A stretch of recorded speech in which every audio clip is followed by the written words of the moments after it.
two boys went out on the campaign trail. And anyway, they were up in actually the north part of England, and they were knocking on doors, and my boy Nicky knocked on the door, got a complete earful of the person. I mean, he didn't know he was my son, of course, but he just got a complete earful, that Tony Blair. So anyway, the door closes. Nicky goes over to Ewan, who's canvassing a different part of the street, and he says to him, Ewan, there's a bloke over there, absolutely loves Dad. He said, I know he do. I know he really appreciated if you knocked on his door as well.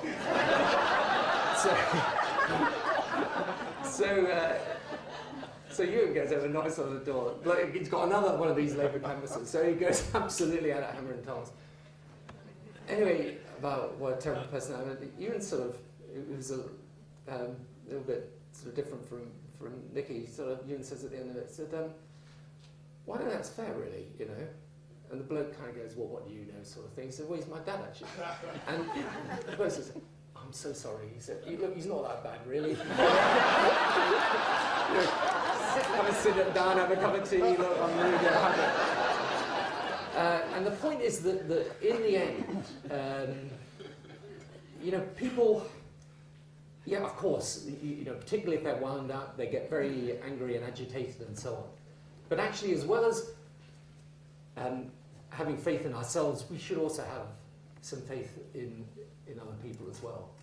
Because my experience is that they're often actually better and more capable of working things out for themselves than sometimes we think.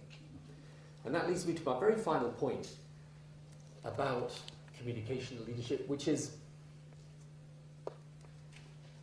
I think, and one of the reasons why it's always important to go back and read the Bible is that,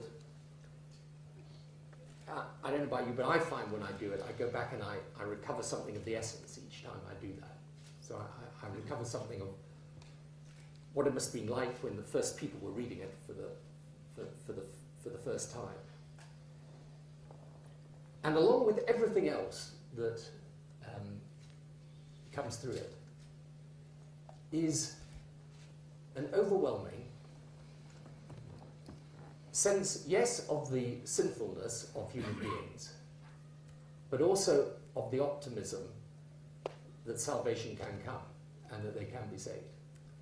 And I think in anything I ever have tried to do when I'm communicating, and I do this not as a device, I do it because I believe in it, I try to communicate something of the optimism, of the hope, of the possibility. And I think that's important.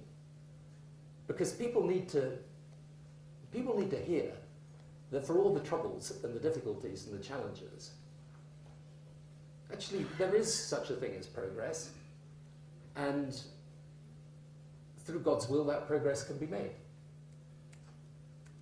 And I don't think there's ever going to be a message, particularly the message you are all engaged in, and we are engaged in, that is ever going to be a message that people hold dear unless along with the faith is the hope.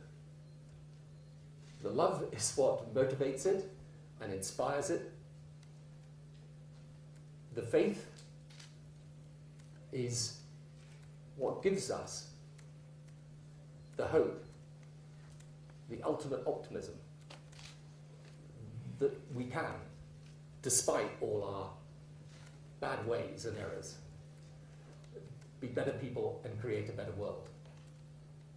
And the best communication is always the communication that comes from the heart, is motivated by making the world a better place, and gives human beings, whatever their station, whatever their walk of life, whatever their background, the hope and the promise that through God's love, our world can be better and they can be saved.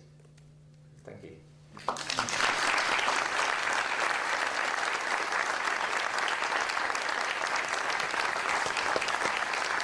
Thank you very much. That was wonderful.